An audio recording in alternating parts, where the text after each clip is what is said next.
thank you for voting for me. I was a little bit funny yesterday, and I intend to make it really professional this time.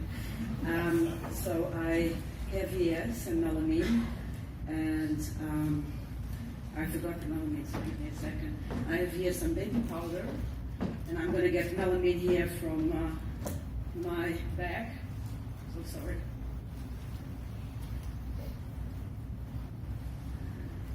And this is just in case you ask me to show you how it actually works.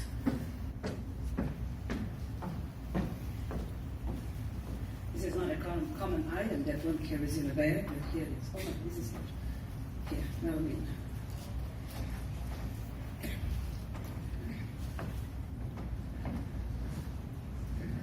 Hi, I'm Isabel Hoffman. Once again, thank you very much to our mentors and to Ron at the back. That was very helpful and very kind to give us a lot of feedback.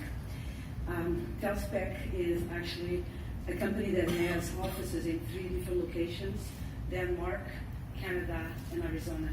And we are bringing to the market, well, we already have one product in the market, a thing that allows you, a scanner that allows you to do real-time food analysis. Something that essentially was part of the labs. In large labs have these food labs, and basically it's a pocket laboratory for you, for the consumer, to be protected. Okay. A little bit about myself, and this time I started with a management team because I didn't have time yesterday. And I had someone asking me, yeah, well, you should get a different CEO that is not so funny. And okay. So I have done 8 startups, and I've had 5 exits, and 1 big disaster. I think the big disaster taught me not to do another one. It was actually in the 90s, late 90s, with the bubble of the internet. And my companies range from technology. The first company I did was actually algorithms for rendering of human hair and natural phenomena, which we then sold to digital domain and then sold to aliens and so on. The second company was in technology and gaming, and we transformed that company into a pure play online, and that was my disaster. But anyway, I took companies from 0 to 75. I'm actually the recipient of Ernst & Young Entrepreneur of the Year Award in 1996 in Canada. And I have done 1 merger and acquisition, $28 million acquisition of Corel multimedia business. My team is a great team, and we're actually really close friends. Mark has worked with me in 2 other companies, so that tells you a little bit about the style of management. Mark is the head of clouding. George is a PhD in food science. Jace is the only guy that doesn't have a PhD, but he's a superman because he's our CTO and he always makes things on time, always behind every scene. Zoltan is our analyst. Very strong team. We also have a very strong team of advisors. I have here Larry with me. He is responsible for us being in Arizona, trade commissioner in Arizona from Canada. But we also have some entrepreneurs like Jerome and Pablo, a scientist, and Chris Elliott. He is actually head of Global Food Safety Institute in Belfast. The problem, as you probably saw yesterday, that we're trying to resolve and address is a problem of food safety. Contamination of baby food with melamine, contamination of food with E. coli, and so on. That's a problem, and it's a problem that affects all of us. And we've all been sick at one time or the other. But what's even more crazy is that we don't understand the size of this problem. There's over 5,000 deaths due to foodborne illnesses in our country here. 5,000 deaths. And we spend over $7 billion in this problem, when we could have the people educated and the people scanning. And that's what Tellsomething is bringing about, the clean food revolution, the revolution that gives power to the people. But basically what our the way we're going to address this problem is by integrating sensors. Today we have this scanner that you see here. It's a B2B scanner. It allows you to do 2,000 scans even without internet. But we are already working with digital appliance, smart digital appliance, to integrate those sensors into fridges and other objects, as well as phones. So very quickly, it's merged to, it communicates with the phone via Bluetooth. The phone sends it to the cloud.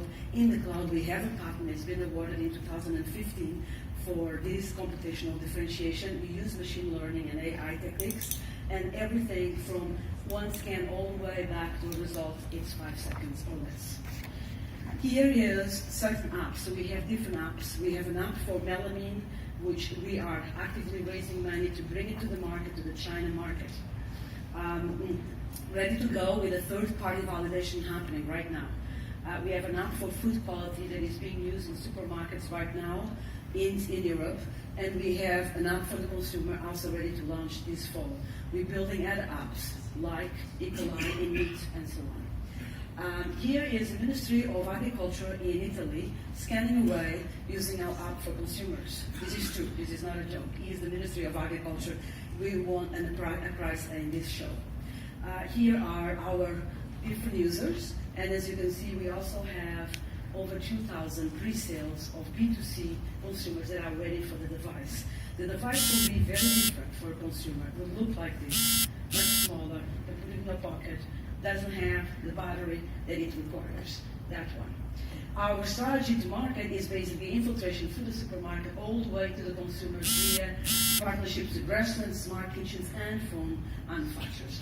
Here's our revenue model, which is based on a B2B and a B2C. Of course, the B2C is going to make more money at the end of the day. Initially, it's slower. Once this sensor is integrated into phones, and in 2020 we have an estimate that there will be 6 billion smartphones in the hands of consumers, and we have only 1% of that. Imagine the size of this. And imagine now that 1% is for one app.